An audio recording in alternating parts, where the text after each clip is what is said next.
عندما تموت تأكد أن الدنيا لن تحزن عليك. حركة العالم ستستمر، وظيفتك يأخذها غيرك، وأموالك ستذهب للورثة، وأنت ستحاسب عليها. لذلك لا يغرك مالك، نسبك، منصبك، أولادك، فما أتفه هذه الدنيا وما أعظم ما نحن مقبلون عليه. فيا أيها الحي الآن اعلم أن الحزن عليك ستكون على 3 مراحل. الناس الذين يعرفونك سطحيا سيقولون مسكين الله يرحمه. أصدقائك سيحزنون ساعات أيام ثم يعودون إلى حديثهم بل وضحكاتهم.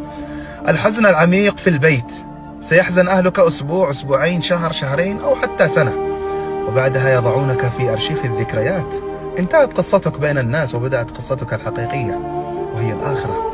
لقد زال عنك الجمال، المال، الصحة، الولد، فارقتك الدور والقصور والزوج، ولم يبق معك إلا عملك. والسؤال هنا: ماذا أعددت لقبرك وآخرتك من الآن؟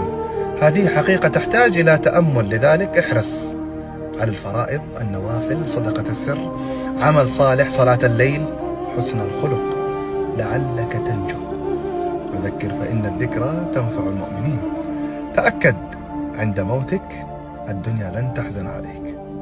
السلام عليكم.